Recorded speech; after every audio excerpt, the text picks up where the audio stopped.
Thanks, Ian. Thank you everyone for coming in and supporting the day. It doesn't happen without you.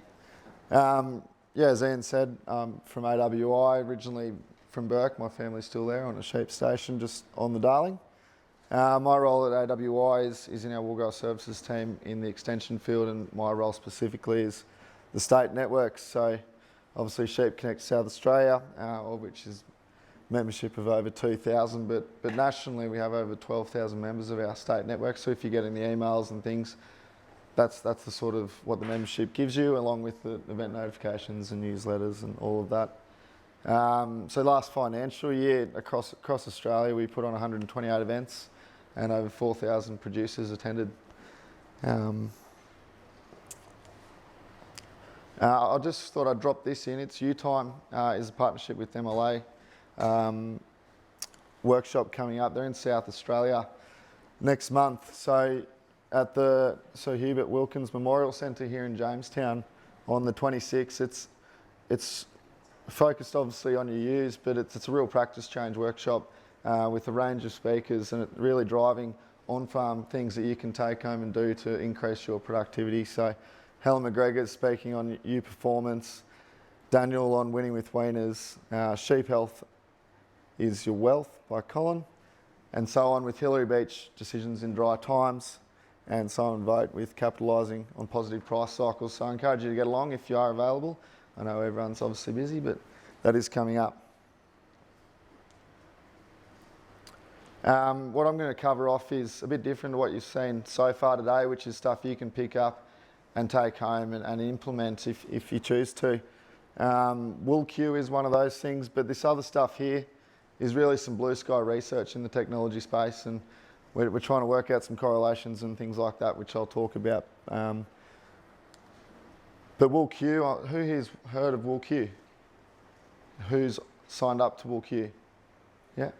So you might be familiar with how it works, but WillQ basically provides all the processes that you do in selling your wool and provides an online centre for it, right from your e-specie in shed, your My WillQ, which is where you build your profile, and sort of emphasising on Phil's point a bit, your profile is visible to trade as you wish for it to be. So if you have a good story and you want to tell your story and the practices that you undertake, that's a place where you can showcase that to brokers, buyers, retailers and processors if you wish. Ready reckoners, you get your testing appraisals and you're ready to reckon from that. You can pull in your lots and you can compare with the current market your test results and sort of get an appraisal on your wool there. The market is obviously the selling platform. That's sort of going to work in a twofold. One way is just the offerings and you're able to trade if the bid gets the right above the reserve. And the other thing that they're looking to do, which I think is great, is Thursday is obviously the last selling day of the week. So on Thursday evening, they're looking to put in an hour slot where they put on a sale. So if buyers have some orders that they haven't filled during the week and they really want to top those up, and they go back and run their books and then come back in the evening after the sales and look to fill that up. So that's another way that's going to provide some functionality and a bit of competitiveness to the trade as well. And then of course your sale results come back in through it all, and there's all the other networkers through the supply chain are all on there and information about them. So a great tool, I think, having that depository for all your information in one spot and being able to benchmark it year on year is a great opportunity, I think.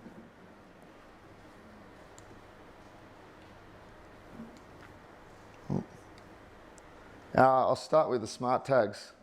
So that's what I'm holding here. That's got a little solar panel on it. Developed by AWI. The ear tags you can put in for flock and individual monitoring. Do you want to hand those around, Ian? I'll get Ian to hand them around so you can all get your hands on it and have a look. So that tag's charged by solar panel. This one here is obviously for temporary use, so you can look to put that on a ram or a lamb or something of the like. So what it all is, so there's your tags. That's just to show you how far they've come. That on that collar there is what it used to be, about that big, and now it's 50-cent piece. And then this reader here, which you then place around your paddock. I'll show you how that all trilaterates. But because it's live, you're going to be able to see what is normal behaviour with sheep and then what is not normal behaviour. So by placing those readers around your paddock, with different types of maps here, but you're able to trilaterate so it knows where the tags are between them, and so you're able to live track those sheep. And not only with the location and proximity, so if two are hanging out, let's say a lamb and a ewe, you're able to do your parentage there in that. Not only that, but you're also in those tags is an accelerometer, which is a technical way of saying it can monitor on 3 axes, up, down, side to side, and backwards and forwards by the movement of the ear. I should also mention those readers also have the ability to work with other sensors. So not only through reading the tags, they're able to you can put your waters on them, you can put your gates, rain gauges, all of those things that were talked about earlier. I might just go back and mention the satellites. All that happens in the paddock, and you have this set up there. Those little satellites, which are on a Wi-Fi network, can shoot 30 kilometres. And if you don't have reception where that is set up out in the paddock, you can put it on the top of the hill and shoot 30 k's line of sight. So if you're working in the yards with these tags and you want to have all this information that these sheep have been up to, and depending on what you want to record against them, you can have that, say, beamed into your yards, and then you're working there with all of that live in front of you. So I'll talk about a couple of projects that AWI's got going on with these tags. It's all sort of in the trial phase at the moment. And as I said, it's essential to find the normal, so you can understand what those different behaviours are outside of that. So just to show you the accelerometer working on the 3 axes when it's walking and 3 axes when it's grazing. So that's all fairly normal behaviour. 3 projects we've got going on. They're already underway in one part, but the rest of them are going out for trial. So I should say that SheepNext South Australia will take the expression of interest that we put out and also pass it out to the network here. So if you do want to get involved with some trials in this space, there's your contact point there. And not only are these trials going out, there's also a little monitoring flock we have in Western Sydney that we're trialling some other functionality on. And I'll talk about some other things that we might be able to do with these just through correlating behaviours and activities. So yeah, the parentage one, we've done 2 producer-led trials on this. We're awaiting the DNA to come back to test the accuracy of that. So obviously there's a few things, I'm not sure whether anyone heard of the MLP project, where you had twins and they were by different rams. So there's obviously things like that do play up on it, but I think your accuracy is going to be obviously a lot cheaper and fairly accurate at the same time. Predation, because of the location and the movement of the tag, and you can do this on a mob base as well. Say a mob of sheep rush through the paddock, you'll be able to pick up that algorithm that's correlated with that movement, and it could come through and potentially trigger a notification on your phone, and you know exactly where it is.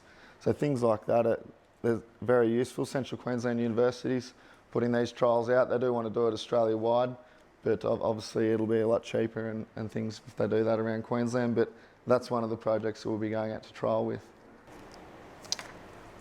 Measuring food. Similar to what Phil was talking about, if you've measured the food on offer in a paddock and you know it's quality, what we're looking to see is if you can correlate the grazing pattern of the sheep with the amount of food intake they have. So that's likely going to be correlated with condition score. So it could not only substitute, but it could also complement something like that. So you could know the condition score and the effective feeders and things like that of the sheep in a certain paddock. These trials are happening at Trungy at the New South Wales Department of Primary Industries, and University of New England out of Armidale's got the Orange Smart Farm. So, you know, if you know your food quality and you don't need to go out there and condition score them to find that out, that'll be a pretty neat thing. This is a project that's going out to trial as well. This is all about putting a tag in a ram and a ewe and correlating joining basically. So So we're hoping that we can tell a joining event and it'll show which ram and which ewe and when. So you'll be able to see who's been served and the exact time, where it was. And that's done again through the accelerometers and location. So I've got a little video for you just to show you that obviously that graph is out of the norm compared to those other ones. So just for example.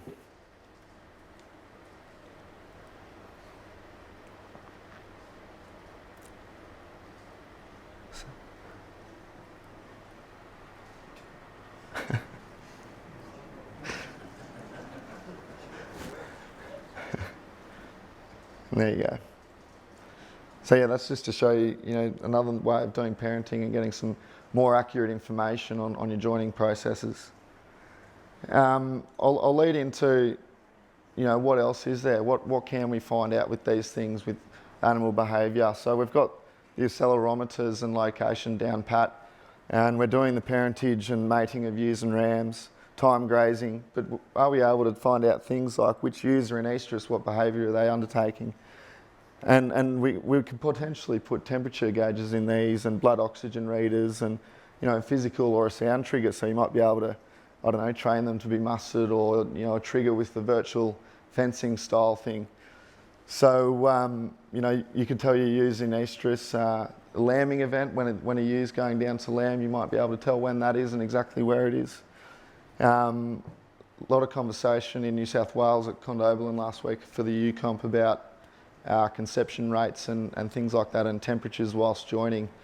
Blokes there were getting sort of 30-40% preg scanning, which is obviously no good at all, but there was lots of conversation around embryo reabsorption with ewe blood temperature and nighttime temperatures being successively over a certain temperature. So perhaps we'll be able to tell when embryo reabsorption in a ewe's happened by their body temperature. Things like worm burdens, if they're lice, maybe they're scratching on the fence or, their head's going like this and scratching themselves. Obviously fly strike, not only through movement, but temperatures and things like that. And or the whole range of internal and external parasites. Sickness, ill thrift, so, if you've got weaners that are eating all the grain and things, but they're not putting on the weight that they should be, you might be able to pick that up. Shy feeders, you can put, where your bins are, where the sheep are going. If they're not coming to the bin, you'll be able to identify them straight away. And again, lameness, foot rot, and one that I quite like being from Burke. Obviously these things over time develop and you're able to space things further out and read things further away. So I'd love to one day be able to find sheep, all of them. So I think, huge potential for all those unknown correlations anyway. Do you have any questions on the tags? This is my last slide on them, so feel free to pull me up at any stage. I think this is pretty cool. So you're obviously recording whatever it is that you want to record. So, this is the sire, the age and the dame and things like that. Maybe it got fly struck out in the paddock and you put against that tag that had been fly struck and your breeding objective is against that. So when it came through the race, you can tell that it was that shape and identify it. So this here is, a bit of blue sky looking through glasses and perhaps being able to see the sheep. But we can actually do this with an app on our phone right now by pointing it to a sheep in the paddock with all of this live Wi-Fi going. So if the sheep's over here, I can point at it with my phone and I can point at that one and know exactly what treatment they've had and all of those kinds of things, or whatever it is you want to record against it. As Michelle said, there's a range of things, but you've got to make sure it's something that you are going to be able to use to make a decision.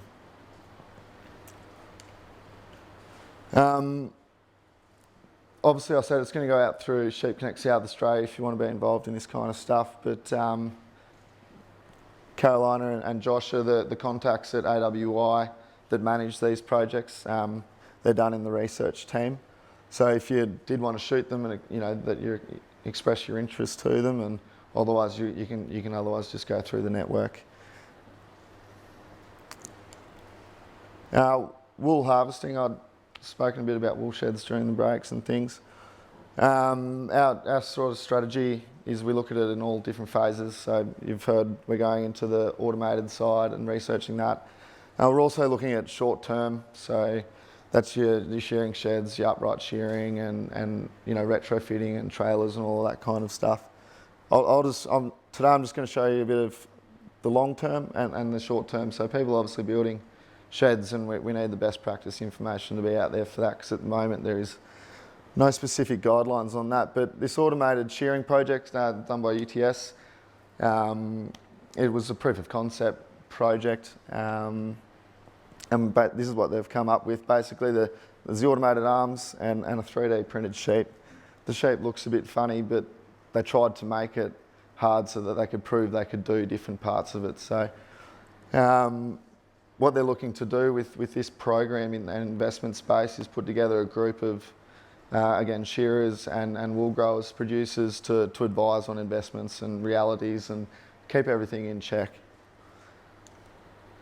So I'll play a video. It does go for 3 minutes, so bear with me. Has partnered with robotics, but it sort of just explains the project a bit better than I can. At the University of Technology, Sydney, to pursue the possibility of robotics in the wool harvesting space. The first scoping study has seen the UTS robotics team collaborate with stakeholders in the wool industry and world-class shearers to work out how robotics can be incorporated into wool harvesting. We really got right into it. We got out, we showed some robots that we brought along with us today. Got to interact with them, play with them, hands-on. We were fortunate to have sheep and sheep shears and the equipment, and we had really hands-on sessions where we could really work through the process, the challenges, and from there we were able to start to really think maybe beyond tradition, and we're able to try out some new ideas on sheep live. We talked in the morning, obviously, and we shared our industry's point of views and where we could go and what we could achieve. Then we went down and shore a few sheep for the guys so that they could see firsthand in a real scenario of what happens and what we actually do, and we could explain to them how we manipulate sheep and hold sheep and use angles and techniques to get around a sheep. The next stage saw the application of this discussion into the context of robotic design.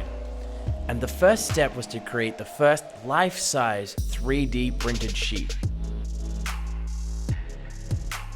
Using 3D photographs taken of a variety of sheep, the printer technology at the Protospace facilities at UTS could replicate the shape, size, and contours of a sheep. Once printed, this sheep allowed the UTS team to transfer their robotic knowledge from other industries, such as robotic-assisted surgery and robotic-assisted apple picking, into the wool industry. This was achieved by programming the robotic arms to mimic a shearer's blow pattern along the life-sized sheep. The ability of algorithms that allow robotics to learn enables the robot to store memory of its movement and apply this to its next movements. Modern technology, machines, etc., they have what they call learning machines. So every time this robot shears a sheep, it gets stored in its memory bank. The next time it goes, it stores that one. And so after the first time it shears a sheep, it might take it 5 minutes. It might take it 10 minutes. But the next time it gets a sheep that has similar principles, well, it knows exactly where to go. It doesn't have to think about it. The robotics team have used this technology to demonstrate a shearing blow pattern on the 3D printed sheep that is both gentle and intuitive. It's created a fair bit of international traction. The Yamaha's venture capital has expressed interest, and now along with most universities across Australia that work in that space. So pretty cool. What I'm going to finish up on is a project I'm working on, more familiar to me, which is that Shearing Shed Design project. We had a workshop in Dubbo in June 2017, and we're looking at that short, medium and long-term and investment space in that. And a strong point of feedback came back from shearers that there was all these new sheds being built, but you know, not one of them was a perfect shed. There was always something that was out, or say a slippery floor or the wrong spacings or things like that. So we really wanted to get the end users in and you know, create a focus group and workshop with them to document what a good shed is. So the methodology here just goes around what we're doing in this project. So it started out with a survey of 145 shed staff and wool growers. And from that we went around Dubbo and 2 good sheds and 2 bad sheds, and we started identifying these things. And when we started sort of thinking about it and looking at the design, when it grew past that point, which I originally thought it was going to sort of deliver on, and they redesigned the board to what I'll show you here in a second. So we've trialled the prototype in that design, and we've developed a blueprint of which a guy at Dubbo, Hilton Barrett's building a shed based on, and we're going to host an open day there in April. So the outcome will be the blueprint's going to be posted online with the decision-making process behind it, and as well as footage of the shed being used, so you can see it in its functionality. Now, the aim of the project obviously was, there's compromises in different parts of designs, but the idea was to aim for the most efficient and for workers and sheep. Safety, obviously wool quality was essential, and provide a minimal risk to the welfare of animals, of course. Just to the survey quickly, a couple of interesting points. The most important factors here are probably of no surprise to anyone, but it's all about the catching pen, the path of drag when catching the sheep, and let go design, and then for wool quality and efficiencies, the distances involved for wool handlers. You can see the break up here of nearly 50% shearers, and then shed staff with wool clusters and handlers there. Quite interesting, and just shows that it's a personal preference for these lower impacting factors from the survey, where the straight, the curved, the raised, the flat. So that really comes down to a personal preference, apart from the fact that raised boards were highlighted to have a couple of things that weren't perfect, but both you can be mitigated. So that was wool handlers can't reach the pull cord to help out, or help restrain an animal, but easily mitigated by a stop button and rails for shearers. So that was quite simple, really. I'll just going to show you the design in a 6 stand, and then we'll go down into an individual unit. Basically, you've got a laneway around the back going in this direction. So I think I've got a pointer, actually. So if you're starting here, you're filling into your fill race here, going through the gate here and front filling into your catching pen. And then from there, you can see your doors there, your overhead gear, and your chute going that way. So break that down. A few key functionalities of this design. Not opposite for all sheds, but some sheds fill from this side into the catching pen. Because we're coming in from the other side, it's meant that we've been able to put the chute in that location. So filling from the opposite side, the sheep are coming through here and facing away from where the shearer is, running uphill on the slope to the back corner. So naturally they're going to be facing away from the shearer when he walks in, which provides him the ease of access to them. But the key part is this straight drag. As I said, with all of the injuries, I think 80% or something like that happen from here to here. And the long-term injuries for shearers, which is in their knees, their hip and their back, which is from that catch there and drag around to where they're shearing, that twisting motion, which is doing all the long-term damage for shearers. So that straight drag is probably the most essential part of this design. And as you can see, they'll end up shearing here and the chute's facing there where they'll finish, so they don't have to turn and they pull on the cord and they shear, and where they end up is where the chute is. So I've got a couple of videos. So yeah, as I'm pointing out, it's really about, where he's going to be catching majority of his sheep really is the straight drag through to there. So you will see him release this sheep where he finishes up and then head into that catch.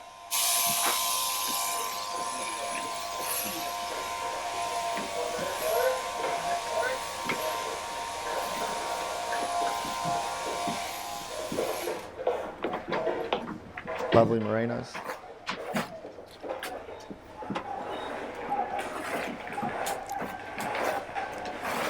You can see that's just cut into an old shed. Got one more video.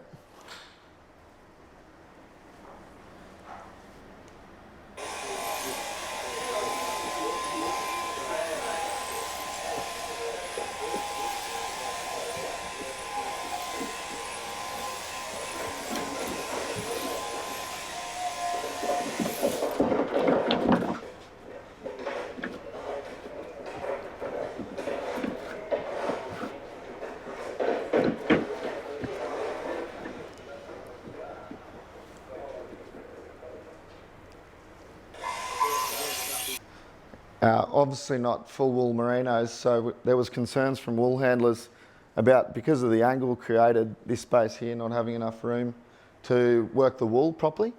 So what we decided to do was get not only to be able to work it, but also test them under the pump. So we put together 3 stations here, 3 stands, and really just wanted to get some full wooled sheep and test the wool handlers that A, they could do a quality job, and B, they could do the quality job whilst being able to get around to all those stands. So that proved successful, and as I said, we've ended up with this being the design, a few tweaks along the way. So that obviously is just the board and the catching pens, and what the blueprint will be the final product. So as I said, this person at Dubbo is building their shed. Where it's at is going to be finished in 2 weeks. And obviously the blueprint is being tweaked along the way as he builds. So that's going to be finished then, and then we just need to collate all the documentation, collect the footage of him shearing in this shed, and then hopefully by April we'll have that and an open day all happening. So yeah, is there any...